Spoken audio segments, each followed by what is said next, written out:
Howdy, all you delicious people. I am here today to review Season 1, Episode 7 of Superman and Lois. So, I actually did like this episode because really it pretty much did what I basically asked of the previous week, to not have this entire show be carried by Jonathan and Jordan. Like, I was getting really annoyed with that because, like, man, there are other people that do have the title of the show that need to actually be focused on. Where I think that they actually did do that. They actually did nail that. But also, again, we end up having to have Jordan and Jonathan still do certain things because they forcibly have to. But I was won over by this show. We immediately have it to where we are to focus on the guy that has been consistently called the Stranger, which his name for this episode was called Marcus, supposedly was his cover name. But we'll end up finding out who this guy really and truly is. And I know a lot of people immediately just say, well, like, we already know who he is. It's Lex Luthor from a different world.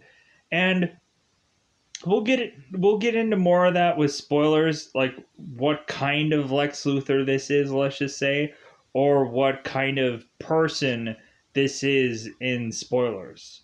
So we'll get to that. So going into this episode, I really did actually thoroughly enjoy it because we end up having consistent moments of alternate world, like Lois Lane, Superman, and everyone else in an alternate world, which we don't get that like throughout a bulk of this episode, but I kind of liked, like, they gave us a perfect amount of alternate world things going on in these scenes, which I actually did like. One thing that I was confused about what ended up happening to Lois in alternate world, because didn't it show on the very like early parts of alternate world, wasn't Lois really like in the trenches, the battle, the whatever? It seems that Lois in this episode does not really have much of continuity with what ended up happening in one other alternate world episode.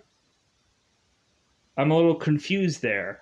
Really, to me, I was just like, okay, well, this doesn't make sense. I don't know. I was a little confused about that because we'll get to that in spoilers. I hope we'll cover that in spoilers. So going into this, I think we had a really decent episode. I think that this one was actually worth watching. Plus, we get to see a Superman that is actually evil in the alternate world, because a lot of people already know that. It's not a spoiler. For those of you who have been watching this show at all, and then just came on to this episode and just sort of reviewing, like, wait a minute, there's an evil Superman? Yeah, like they showcase that early on in the show, so it's not technically a spoiler now. But we really have it to where in this episode we end up having it to where kind of like the early stages of evil Superman, which I won't get into like a hefty amount of spoilers for this episode. I'll try to avoid as much spoilers as I can. But yeah, so if anything, on the very last episode, like, we really have it to where Clark is scrambling to go to the Fortress of Solitude to go and check on Jordan. And so really we get a little bit of that, and then plus also Jordan ends up kind of helping the tail end of this story, this episode, But I think a bulk of it within this episode is what is going on with Superman and Lois, and what is also going on with this stranger. So it's kind of like really just those three are kind of centered into this, and really, we also have a little bit of what is also going on with Lana. It seems that we end up having Lana, who is just kind of doing this like back and forth dance with really trying to do her best job with Morgan Edge, but also we end up having Lana, who's like, yeah, I don't know. Like, should I hire this person? Should I let this person do this job? Should I like we have it to where Lana is like second guessing every single thing that she's doing, to where eventually we'll find out what ends up happening with Lana's story in the spoiler version. But yeah, I really like this episode. Go ahead and check it out. It actually is worthwhile watching.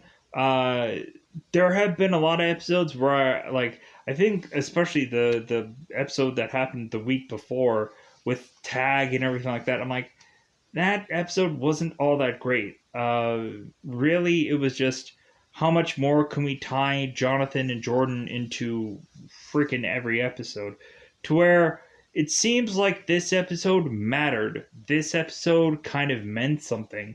And plus, also, this episode actually gave us a pretty decent reveal that I was actually excited about.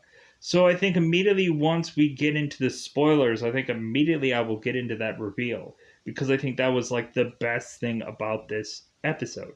So I think it's that coveted time yet again to go into spoilers about this episode, to try and cover the big reveal, but also the alternate world that we get to spend quite a bit of time in this episode. So, as per usual, I think it is about that time again to go into spoiler time. Spoiler time. It's about that time again to spoil this episode. So, spoilers now. So, Captain Luther was actually John Henry Irons, which a lot of people might not know who this is.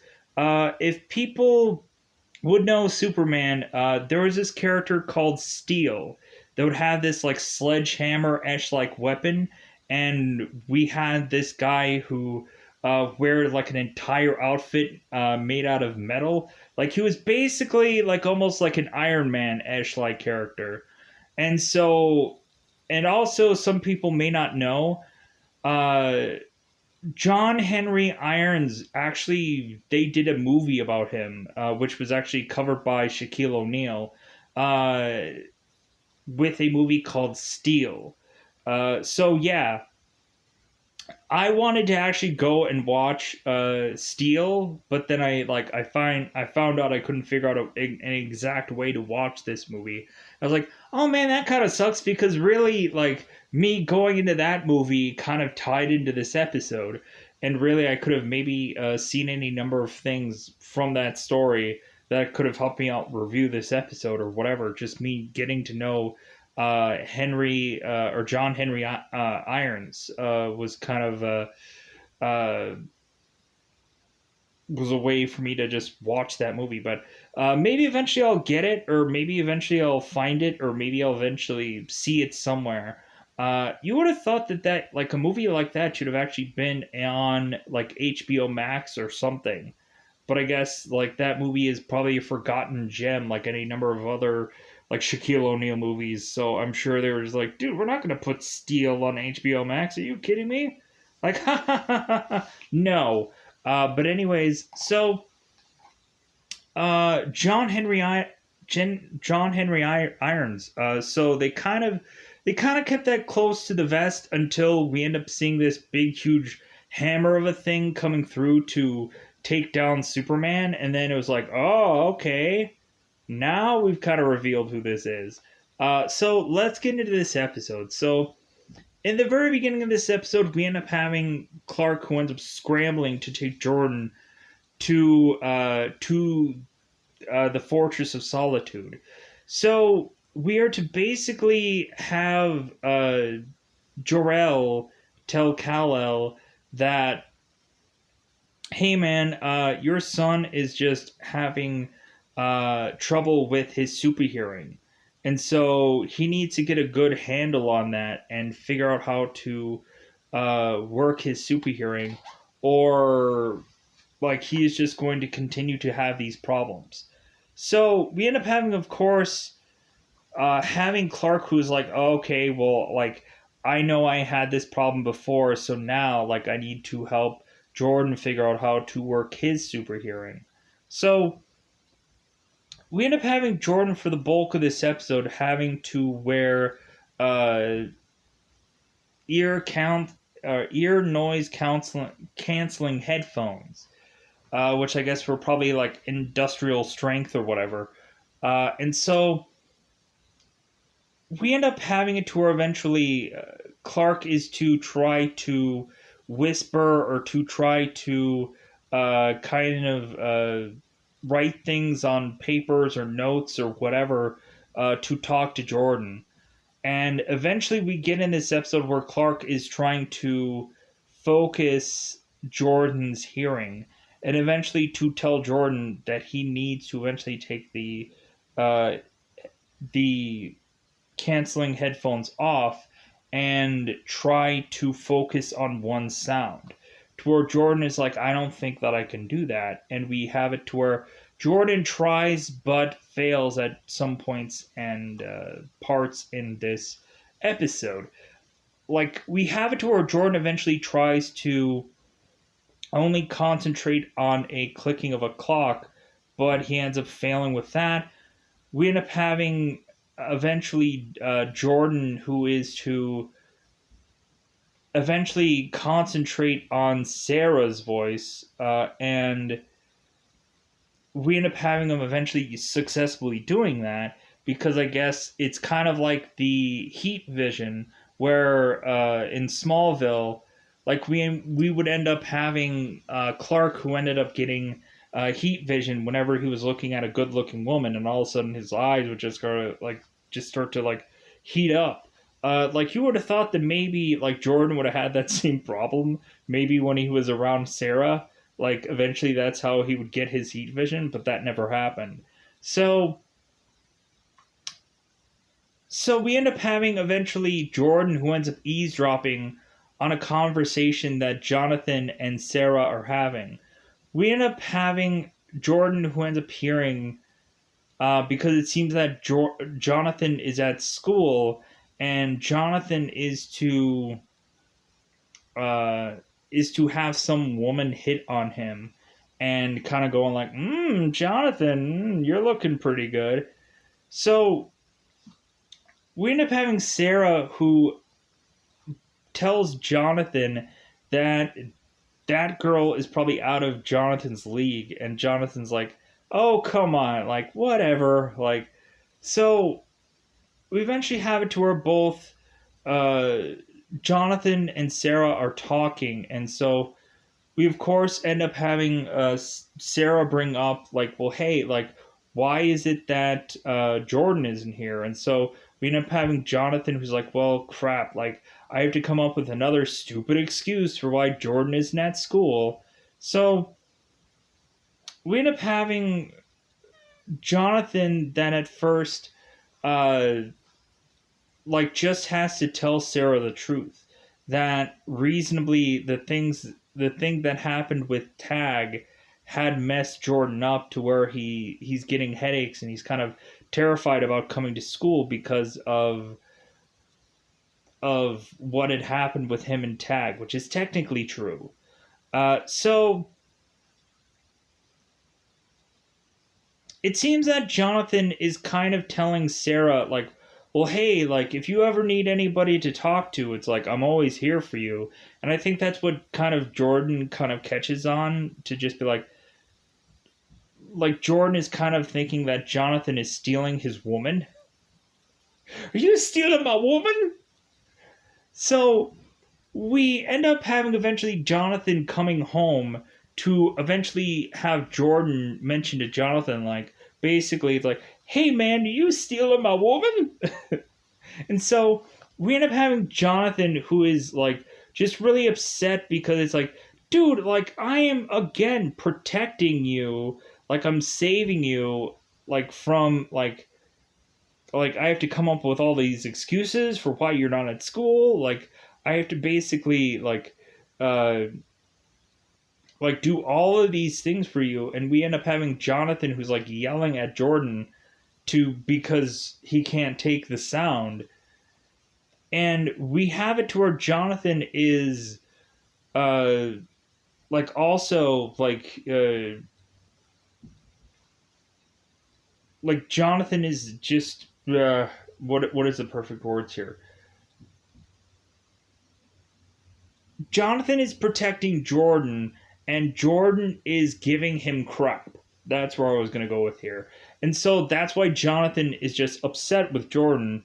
And to where eventually we end up having Jonathan who ends up like banging up against things to eventually hurt Jordan's hearing even more because he's just like, I am just sick of you. I'm just sick of like having to like be here. I think is really what Jonathan really wants to say. But anyways, so that kind of covers a bulk of the Jonathan Jordan story in this episode. But eventually we'll have a tail end thing that I'll eventually talk about. So we have it to where Morgan Edge is having Lana Lang go and hire some people that really I think Morgan Edge is hiring people so that way they can eventually be manipulated into eventually having them being probably experimented on with probably kryptonite to see if somebody could get powers from kryptonite probably or eventually just have some kind of superpowers. And so we end up having Lana, who is seemingly hiring one of her friends, and we end up having Lana, who's like, "Yeah, I don't really want this person to work here because I don't want her to become a freak or whatever. Like, I'm kind of concerned what they are going to do to her if she ends up getting hired." And so we end up having this woman that is coming up with all kinds of reasons why she should be hired here because really Morgan Edge gave Lana an opportunity, and really this woman is kind of seeing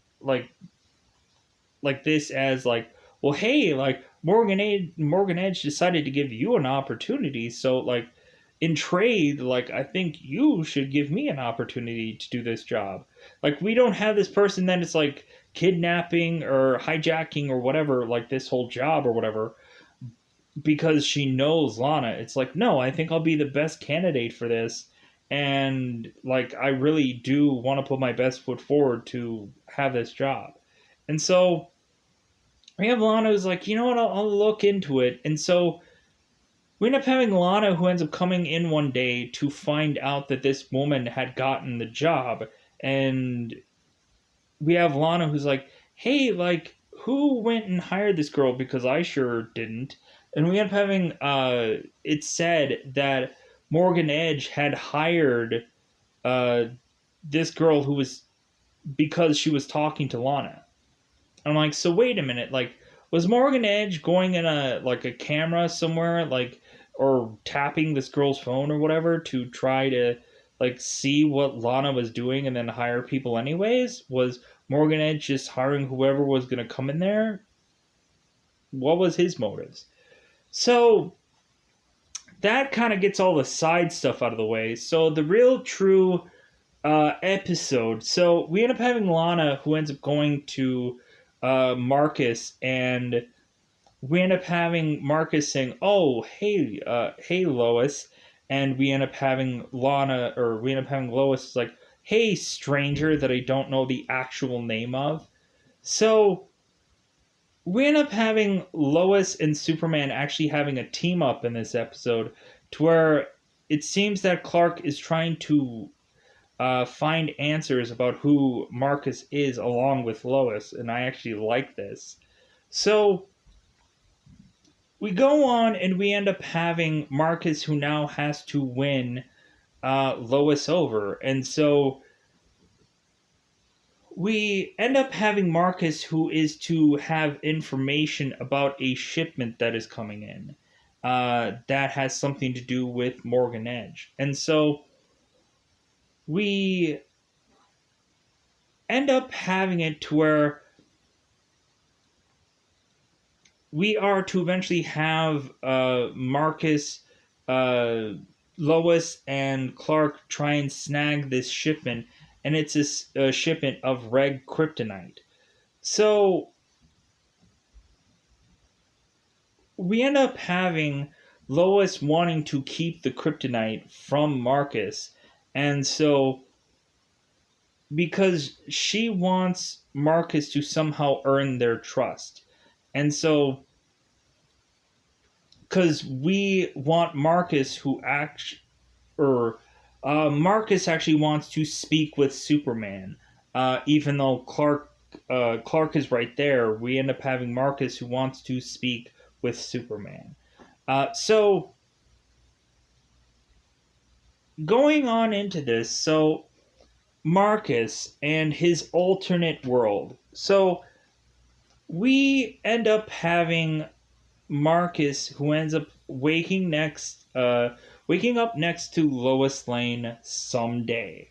We end up finding out that it seems that both Marcus and let's say his actual name, John Henry. Let's just say his real name because I already spoiled who it was anyways. So we end up having John Henry who ends up waking up next to Lois Lane, and Lois Lane and John have had been a couple for such a long time that they actually do have a kid together. So it's kind of like a bizarro alternate world, but not actually with a bizarro there. We end up having both Lois and John and his daughter going and looking out a window to just all of a sudden see Superman just appear um, from nowhere to fly up to the sky to eventually all of a sudden have a bunch of Kryptonians that are with him. And so all of a sudden we just see Superman using his laser beams to just destroy, to just destroy buildings and all kinds of things. And we end up seeing like anarchy ensue because all of a sudden Superman and his supermen, or whatever you want to say, however you want to say it, they are just destroying what is to be, I guess, Metropolis. So we go on, and so we have these snippets of this other world. So here's another snippet. So we go on, and we end up having Marcus, who I guess is in some underground bunker somewhere to hide from Superman. And so we end up having John, who is to wake up to ask his daughter where Lois is. And we end up finding out that Lois is actually on TV, mentioning that Superman's weakness is kryptonite, and that the way that humanity is going to be able to beat these Kryptonians is with their humanity, is that they're human. That's the way that they are going to beat them, not only with that, but with the kryptonite. And so we end up having Superman who ends up coming into frame to go and heat vision Lois, and I would assess or assume kill her off. And here's the thing that does not make sense to me. In the very early episodes, we end up having John Henry and Sam Lane and Lois all fighting Superman in some bizarrish warlike style. Okay, like that doesn't exactly make sense to me because I'm like, wait, like Lois in this flashback, she died. So when exactly was this battle from episodes before, and when was this done? If because this is like the early stages of Superman becoming evil. Just he just arises out of the sky to with his Kryptonians to just murder and kill everyone. It seemed like the episode that happened previously was episodes far after this, where Lois was supposedly still alive. So, are we to assume or assess that Lois didn't actually die from this situation, or maybe Superman just heat visioned her camera rather than Lois herself? Are we going to probably see in the very next episode, following week, that we're still going to have John Henry give us flashbacks uh, and basically showcase that Lois did not die and she is perfectly fine, and we're still going into this alternate world war.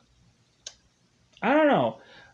Really, a lot of people would probably say it's like, oh no, like maybe this is like a different like maybe John Henry's remembering things differently. I don't know. Or maybe like you could have like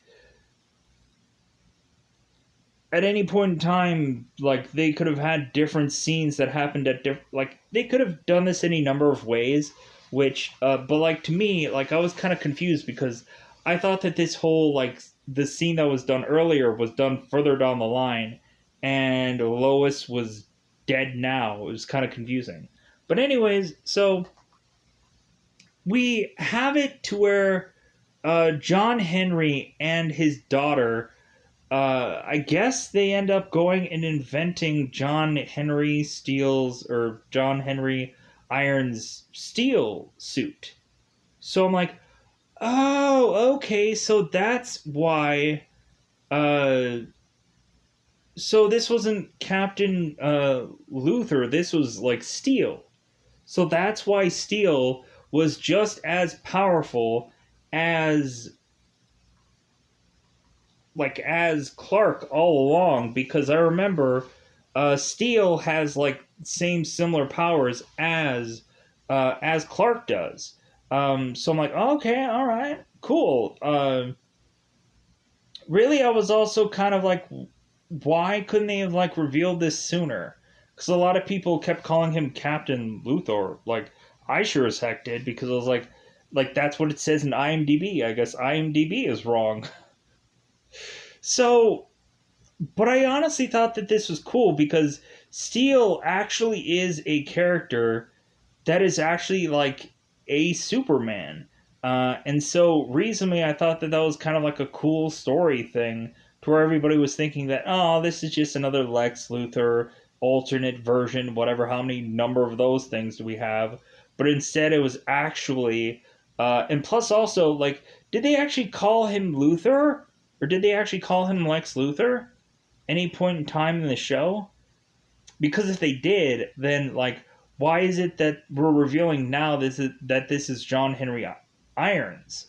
Like, is there some kind of mixture and DNA between these people? Was Lex Luthor and John Henry Adams were they cloned together? Like who knows? With the way of that Lex tends to like clone people, aka Superboy. Um, wouldn't have that have been cool to where like John Henry comes back with a Superboy that was cloned, just take out Superman in this show? Man, would that have been a cool story? Like a future Superboy or like an alternate world Superboy that has come back to man, that would have been a cool story, but it is what it is with this show. And plus also I think like since Titans probably did Superboy, they're probably like yeah, we don't want to go to that Superboy route again because we've gone that through numerous other shows, like Smallville did a Superboy and so on and so forth. I just think that it would have been cool if they would have gone and done some kind of Superboy esh like thing here with actually having like Connor Kent come back. Or even like Supergirl would have been fun for one episode or whatever to just have her here to have her be like an alternate Supergirl. Uh, but again, I digress. They could have had a different Supergirl, different alternate world Supergirl. You could have had a much older Supergirl. You could maybe have the movie Supergirl. Anyways, so going on into this, so we have it to where John Henry is to say that he wants to speak with Superman. And so we end up having John Henry, who ends up trying to come up with all these gadgets at the last minute to try and take down Superman. Because we have John Henry who does not have his suit anymore. Because, of course, like, this was just to showcase that John Henry and his daughter made the suit, but now the suit is gone.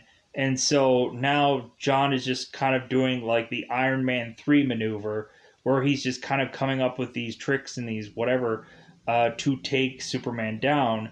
And we end up having John Henry, who ends up having a big Thor like axe or hammer, of course, to take down Superman. So we end up having Superman, who ends up showing up to John Henry Irons, and we end up having, of course, John Henry is just cleaning frickin' Clark's clock, basically telling him who he is, John Henry Irons, and that he is the Superman of his world. And I'm like, well, yeah, like, we have it to where really Steel was like a alternate Superman, which, and now we have an alternate world Steel, which, yeah, that's kind of a very interesting. That is like, I thought, I was like, man, this is so amazing. Like, I really like this, that we end up having a character that I think a lot of people forgot about, and not a lot of other Superman shows covered, which I thought was like, man, this is awesome. This is great. So we end up having Steel, who ends up going and throwing this giant hammer thing at Clark, which I remember in the Steel movie with Shaquille O'Neal, like, he just had like a big sledgehammer that eventually would turn into this gun kind of thing. And so we end up having John Henry going and having like a electrical gauntlet to try and take down Superman. We end up having John Henry throwing this hammer to take down Superman, and we end up also having John Henry having this RV that eventually Clark sneaked into to try to find John Henry's gadgets and stuff. We end up having eventually uh, that the lights of this RV shine kryptonite, to where we end up having Superman now weakened by this kryptonite, to where John Henry is just kind of taking Superman down, taking him to the cleaners.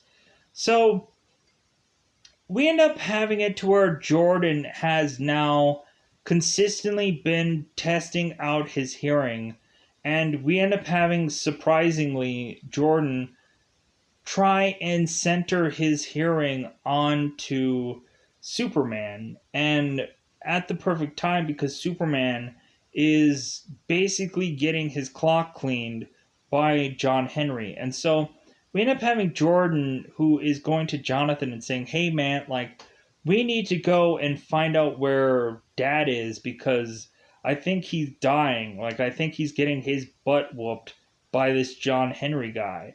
And so we end up having both Jordan and Jonathan scrambling to make their way to their father. And so we end up having Jonathan take out the lights of this RV, so that way the kryptonite will not work. And we end up having it to where John Henry is taken out. And we end up having John Henry, who ends up getting arrested, and we end up eventually finding out who this guy's identity really is, which is, of course, John Henry Irons. Which I'm like, yeah, like, pretty good episode.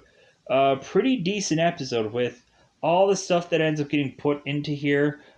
But that steel thing was just amazing. I'm like, finally, we have something fresh and something new that this show covers that not all the other ones do.